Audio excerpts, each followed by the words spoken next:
Hi hello ನಮಸ್ತೆ friends. ಕಳೆದ ಕೆಲ ದಿನಗಳಿಂದ ಆಂಧ್ರ ಡಿಸಿಎಂ ಹಾಗೂ ಜನಸೇನಾ ಮುಖ್ಯಸ್ಥ ಪವನ್ ಕಲ್ಯಾಣ್ ಹೇಳಿರೋ ಮಾತೊಂದು ವೈರಲ್ ಆಗ್ತಾ ಇದೆ. ವಿಜಯ್ ಹೆಸರು ಹೇಳದೆಯೇ ನನಗೂ ಅವರಿಗೂ ಕಂಪೇರ್ ಮಾಡಬೇಡಿ ಅನ್ನೋ ಮಾತನ್ನ ಅವರು ಹೇಳಿದ್ದಾರೆ. ಈ ಮಾತು ಬಂದಿದ್ದೇ ತಡ ನಾನಾ ರೀತಿಯ ಚರ್ಚೆಗಳು ಕೂಡ ಶುರುವಾಗಿದೆ.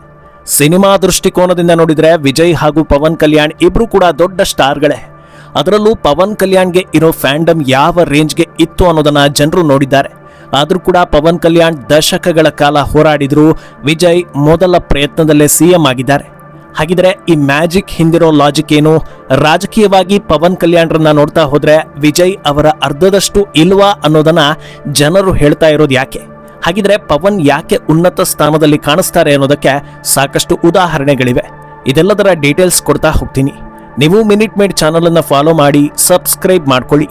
ಸಿನಿಮಾ ನಟರು ಹಾಗೂ ರಾಜಕೀಯ ಈ ಟಾಪಿಕ್ ತೆಗೆದರೆ ಭಾರತದಲ್ಲಿ ಮುನ್ನೆಲೆಗೆ ಬರೋದು ಪ್ರಮುಖವಾಗಿ ಎರಡು ರಾಜ್ಯಗಳು, ಒಂದು ಆಂಧ್ರ ಪ್ರದೇಶ, ಇನ್ನೊಂದು ತಮಿಳುನಾಡು.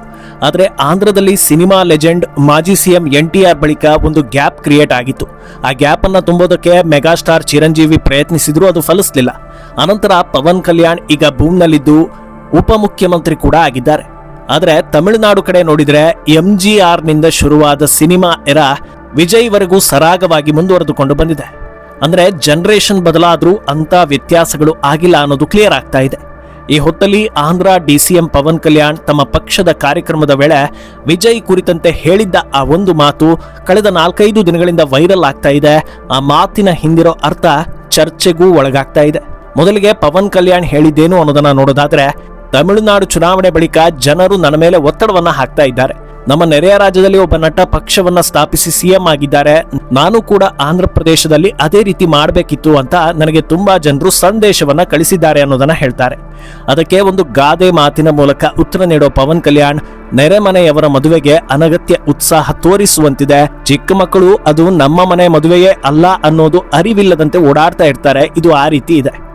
ಆಂಧ್ರ ಪ್ರದೇಶದ ಪರಿಸ್ಥಿತಿ ಬೇರೆ, ತಮಿಳುನಾಡಿನ ಪರಿಸ್ಥಿತಿ ಬೇರೆ. ನಾನು 2019 ಚುನಾವಣೆಯಲ್ಲಿ ಸ್ಪರ್ಧೆ ಮಾಡಿದ್ದೆ. ಆಗ ಜನರು ಏನ್ ಮಾಡಿದ್ರು, ಮಂತ್ರಿಗಳು ಕೂಡ ನನ್ನ ಜೊತೆ ನಿಲ್ಲಿಲ್ಲ. ಅದರಿಂದ ಹೋಲಿಕೆ ಮಾಡೋದಕ್ಕೆ ಹೋಗ್ಬೇಡಿ ಅಂತ ಹೇಳಿದ್ದಾರೆ. ಸಾಮಾನ್ಯವಾಗಿ ಸಿನಿಮಾ ಅಥವಾ ರಾಜಕೀಯದಲ್ಲಿ ಕಂಪೇರ್ ಮಾಡೋದು, ಟ್ರೋಲ್ ಮಾಡೋದು ಸಹಜ. ಆದರೆ ಪವನ್ ಈ ವಿಚಾರದಲ್ಲಿ ಪ್ರತಿಕ್ರಿಯೆ ನೀಡೋದಕ್ಕೂ ಕೂಡ ಬಲವಾದ ಕಾರಣಗಳಿವೆ. ಪವನ್ ವಿಜಯ್ ಇಬ್ಬರ ಹಾದಿ ನೋಡಿದ್ರೆ ಒಬ್ಬರು ಕಷ್ಟಪಟ್ಟಿದ್ದಾರೆ, ಇನ್ನೊಬ್ಬರು ಸುಲಭವಾಗಿ ಸಿಎಂ ಆಗಿದ್ದಾರೆ ಅನ್ನೋದು ಕ್ಲಿಯರ್ ಆಗುತ್ತೆ. ಆದರೆ ಯಾವ ವಿಚಾರ ವಿಜಯ್ಗೆ ಕೈ ಹಿಡಿತು, ಯಾಕೆ ಅವರನ್ನ ಫಾಲೋ ಮಾಡಿ ಅನ್ನೋ ಸಲಹೆ ಬಂದಿದೆ ಅನ್ನೋದನ್ನ ನೋಡಿದ್ರೆ ಅದು ಉಚಿತಗಳು ಅಂತಲೂ ಹೇಳ್ತಾರೆ. ಒಂದು ಕಡೆ ವಿಜಯ್ಗೆ ಸ್ಟಾರ್ಡಮ್ ಇತ್ತು, ಇನ್ನೊಂದು ಕಡೆ ಹಾಲಿ ಸರ್ಕಾರದ ಮೇಲೆ ಆಡಳಿತ ವಿರೋಧಿ ಅಲೆ ಇತ್ತು. ಈ ಹೊತ್ತಲ್ಲಿ ವಿಜಯ್ ಘೋಷಿಸಿದ 8 ಗ್ರಾಂ ಚಿನ್ನ ಹಾಗೂ ಇತರೆ ಆಫರ್ಗಳು ಜನರ ಕಣ್ಣಿಗೆ ಬಿತ್ತು. ಇದೆಲ್ಲವೂ ಕೂಡಿದ್ರಿಂದಲೇ 108 ಸೀಟ್ಗಳು ವಿಜಯ್ ಪಕ್ಷಕ್ಕೆ ಬಂದಿರೋದು. ಆದ್ರೆ ಪವನ್ ಕಲ್ಯಾಣ್ ಉಚಿತವನ್ನ ಘೋಷಿಸಿರ್ಲಿಲ್ಲ. ಪವನ್ ಕಲ್ಯಾಣ್ ರಾಜಕೀಯಕ್ಕೆ ಬಂದಾಗ ಅಲ್ಲಿ ಆಡಳಿತ ವಿರೋಧಿ ಅಲೆಯೂ ಅಂತ ದೊಡ್ಡ ಮಟ್ಟದಲ್ಲಿ ಇರಲಿಲ್ಲ. ಒಂದು ಅವಕಾಶ ಇದೆ ಅನ್ನೋ ವಾತಾವರಣ ಕೂಡ ಅಲ್ಲಿ ಇರಲಿಲ್ಲ. ಆದ್ರಿಂದ ಮೊದಲ ಪ್ರಯತ್ನದಲ್ಲಿ ಅವರು ಗೆಲ್ಲಲಿಲ್ಲ. ಬದಲಾಗಿ 2 ಕ್ಷೇತ್ರದಲ್ಲಿ ಸೋಲನ್ನ ಕಂಡ್ರು. ಆದ್ರೆ 6% ವೋಟ್ ಶೇರ್ ಬಂದಿತ್ತು ಅನ್ನೋದು ಇಲ್ಲಿ ಗಮನಾರ್ಹ ವಿಚಾರ ಎನಿಸ್ಕೊಳ್ಳುತ್ತೆ. ಜನಸೇನಾ ಅನ್ನೋ ಪಕ್ಷವನ್ನ ಸ್ಥಾಪಿಸಿ ಮೊದಲ ಎಲೆಕ್ಷನ್ಗೆ ಸ್ಪರ್ಧಿಸೋ ಮುನ್ನ ಪವನ್ ಕಲ್ಯಾಣ್ ದೊಡ್ಡ ಮಟ್ಟದಲ್ಲಿ ಪಕ್ಷ ಸಂಘಟನೆಯನ್ನ ಮಾಡಿದ್ರು. ತಮ್ಮ ಸೈದ್ಧಾಂತಿಕ ನಿಲುವು ಏನು ಅನ್ನೋದನ್ನ ಹೇಳಿದ್ರು. ದೇಶ ಮೊದಲು ಅನ್ನೋದಕ್ಕೆ ಜನಸೇನಾ ಕಟಿಬದ್ಧವಾಗಿದೆ ಅನ್ನೋದನ್ನ ಸ್ಪಷ್ಟಪಡಿಸಿದ್ರು. ದೇಶದಲ್ಲಿ ಆಗ್ತಾ ಇರೋ ಬೆಳವಣಿಗೆ, ಯಾವುದನ್ನ ಪ್ರೋತ್ಸಾಹಿಸಬೇಕು, ಯಾವುದನ್ನ ಪ್ರೋತ್ಸಾಹಿಸಬಾರದು, ಯಾರು ನಮ್ಮ ದೇಶದ ಪರವಾಗಿ ಕೆಲಸ ಮಾಡ್ತಾ ಇದ್ದಾರೆ, ಯಾರಿಗೆ ಬೆಂಬಲ ಕೊಡಬೇಕು, ಯಾರನ್ನ ಎಂಟರ್ಟೈನ್ ಮಾಡಬಾರದು, ಹೀಗೆ ತಮ್ಮ ಆಲೋಚನೆಗಳನ್ನ ಕಾರ್ಯಕರ್ತರ ಜೊತೆ ಹಂಚಿಕೊಂಡಿದ್ರು.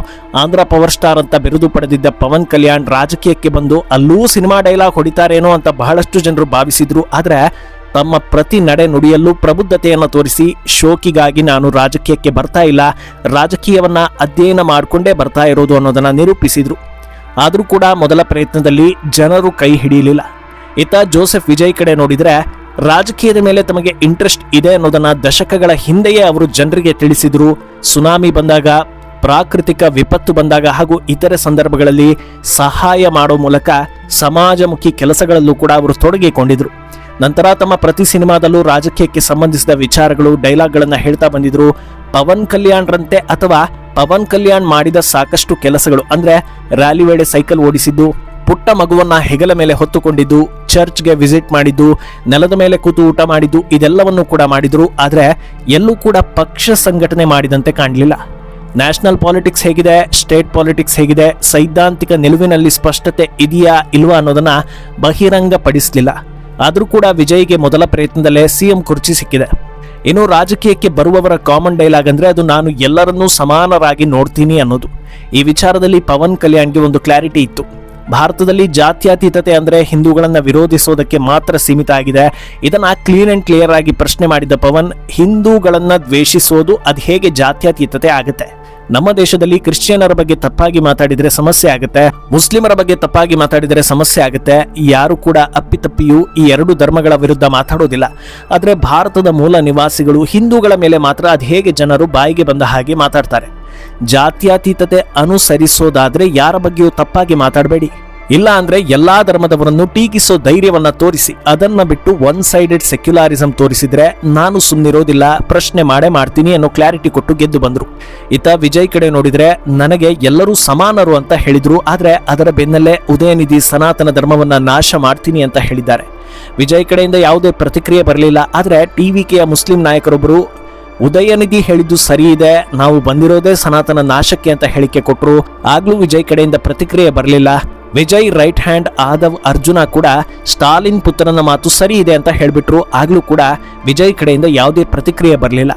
ಅಲ್ಲಿಗೆ ಎಲ್ಲರನ್ನೂ ಸಮಾನವಾಗಿ ನೋಡ್ತೀವಿ ಅನ್ನೋ ಮಾತಿಗೆ ಬೆಲೆಯೇ ಇಲ್ಲದಂತಾಯ್ತು ಅನ್ನೋದು ಹಲವರ ವಾದ. ಪವನ್ ಕಲ್ಯಾಣ್ರ ಪ್ರತಿ ಮಾತಲ್ಲೂ ಇರ್ತಾ ಇದ್ದ ಕ್ಲಾರಿಟಿ, ಆಡಳಿತಾತ್ಮಕವಾಗಿ ಆಡ್ತಾ ಇದ್ದ ಮಾತುಗಳು, ಹೇಳಿಕೆಗಳಲ್ಲಿ ಇರ್ತಾ ಇದ್ದ ಪ್ರಬುದ್ಧತೆ ಹಾಗೂ ತಿಳುವಳಿಕೆ ವಿಜಯ್ರಲ್ಲಿ ಈವರೆಗೂ ಜನರು ನೋಡಿಲ್ಲ ಅನ್ನೋ ವಾದ ಕೂಡ ಇದೆ. ಆದರೂ ವಿಜಯ್ ಸಿಎಂ ಆಗಿದ್ದಾರೆ, ಪವನ್ ಕಲ್ಯಾಣ್ ಡಿಸಿಎಂ ಸ್ಥಾನದಲ್ಲಿದ್ದಾರೆ. ಇನ್ನು ಈ ಕಂಪೇರ್ ಟಾಪಿಕ್ ನಲ್ಲಿ ಮತ್ತೊಂದು ಪ್ರಮುಖ ವಿಚಾರ ಅಂದ್ರೆ ಅದು ಪ್ರತಿಕ್ರಿಯೆ. ಡಿಸಿಎಂ ಆಗೋದಕ್ಕೂ ಮುನ್ನ ಹಾಗೂ ನಂತರ ಪವನ್ ಕಲ್ಯಾಣ್ ರಾಜಕೀಯದಲ್ಲಿ ಆಕ್ಟಿವ್ ಆಗಿದ್ರು. ಪ್ರತಿಯೊಂದು ಪ್ರಮುಖ ವಿಚಾರಗಳಿಗೆ ಪ್ರತಿಕ್ರಿಯೆ ನೀಡ್ತಾ ಬಂದಿದ್ದಾರೆ. ಸುಮ್ಮನೆ ಟ್ವೀಟ್ ಮಾಡಿ ಬಿಡೋದಲ್ಲ, ಬದಲಿಗೆ ಖುದ್ದು ಮಾಧ್ಯಮದ ಮುಂದೆ ಬಂದು ಹೇಳಿಕೆ ಕೊಡ್ತಾ ಇದ್ದಾರೆ. ಎಷ್ಟೋ ಮಾಧ್ಯಮಗಳಿಗೆ ಸಂದರ್ಶನ ಕೊಟ್ಟಿದ್ದಾರೆ. ತೆಲುಗು ಮಾತ್ರವಲ್ಲದೆ ಕನ್ನಡ, ತಮಿಳು ಮಾಧ್ಯಮಗಳಿಗೂ ಗಂಟೆಗಟ್ಟಲೆ ಸಂದರ್ಶನವನ್ನ ನೀಡಿ ತಮ್ಮ ವಿಷನ್ ಏನು ಅನ್ನೋದನ್ನ ಘಂಟಾಘೋಷವಾಗಿ ಹೇಳಿದ್ದಾರೆ. ಆದರೆ ಇನ್ನೊಂದು ದಿಕ್ಕಲ್ಲಿ ಇದುವರೆಗೂ ವಿಜಯ್ ಯಾವುದೇ ಸಂದರ್ಶನಗಳನ್ನ ಕೊಟ್ಟಿಲ್ಲ. ಭಾರತ ಅಥವಾ ತಮಿಳುನಾಡು ಏನೇನೆಲ್ಲ ಸಮಸ್ಯೆಗಳನ್ನ ಎದುರಿಸ್ತಾ ಇದೆ, ಅದನ್ನ ಹೇಗೆ ಪರಿಹಾರ ಮಾಡಬಹುದು, ಆರ್ಥಿಕತೆ ಅಂದ್ರೆ ಏನು, ಈಗ ತಮಿಳುನಾಡು ಎಲ್ಲಿದೆ, ಇನ್ನೈದು ವರ್ಷ ಬಿಟ್ಟು ಎಲ್ಲಿರುತ್ತೆ, ಹೇಗೆ ಅಭಿವೃದ್ಧಿ ಆಗುತ್ತೆ, ಇದ್ಯಾವುದನ್ನು ಕೂಡ ಹೇಳಿಲ್ಲ. ಹೇಳಿದ್ದಿಷ್ಟೇ, ನಾನು ನಿಮ್ಮ ವಿಜಯ್, ನನ್ನ ಸಿನಿಮಾ ಕೆರಿಯರ್ ಉತ್ತುಂಗದಲ್ಲಿರುವಾಗಲೇ ಬಿಟ್ಟು ಬಂದಿದ್ದೇನೆ, ಕುಟುಂಬವನ್ನು ಬಿಟ್ಟು ಬಂದಿದ್ದೇನೆ, ನಿಮಗಾಗಿ ಬಂದಿದ್ದೀನಿ ಅಂತ. ಆದರೂ ಕೂಡ ವಿಜಯ್ರ ಮಿಷನ್ ಸಿಎಂ ಸಕ್ಸಸ್ ಆಗಿದೆ. ಯಾಕೆ ಕಂಪೇರ್ ಮಾಡಬಾರ್ದು ಅಂತ ನೋಡ್ತಾ ಹೋದ್ರೆ ಇಷ್ಟೆಲ್ಲ ಕಾರಣಗಳಿವೆ. ಆದರೆ ಸಿನಿಮಾ ಕ್ರೇಜ್ ವಿಚಾರಕ್ಕೆ ಬಂದರೆ ತಮಿಳುನಾಡು ಅಥವಾ ಆಂಧ್ರ ಪ್ರದೇಶ ಎರಡೂ ರಾಜ್ಯಗಳು ಟಾಪ್ನಲ್ಲಿವೆ. ಎರಡೂ ದೊಡ್ಡ ದೊಡ್ಡ ಇಂಡಸ್ಟ್ರಿಗಳೇ, ಆರಾಧಕರು ಕೂಡ ಹೆಚ್ಚಿನ ಸಂಖ್ಯೆಯಲ್ಲಿದ್ದಾರೆ. ಆದರೆ ಸಿನಿಮಾದಿಂದ ರಾಜಕೀಯಕ್ಕೆ ಬರುವಾಗ ಮೊದಲು ಜನರು ಪರೀಕ್ಷೆ ಮಾಡ್ತಾರೆ, ಅರಿತುಕೊಂಡು ಹೆಜ್ಜೆ ಇಡ್ತಾರೆ. ಸಿನಿಮಾದಲ್ಲಿ ಎಲ್ಲಾ ಪ್ರಾಬ್ಲಮ್ ಸಾಲ್ವ್ ಮಾಡುವವರೇ ನಿಜ ಜೀವನದಲ್ಲೂ ಪರಿಹಾರ ಮಾಡೋದಕ್ಕೆ ಸಾಧ್ಯ ಅನ್ನೋ ಭ್ರಮೆಯಲ್ಲಿ ಇಲ್ಲ ಅನ್ನೋದನ್ನ ಆಂಧ್ರ ಪ್ರೂವ್ ಮಾಡಿದೆ. ಈ ಬಗ್ಗೆ ನಿಮ್ಮ ಅನಿಸಿಕೆಯನ್ನ ಕಮೆಂಟ್ನಲ್ಲಿ ಹೇಳಿ.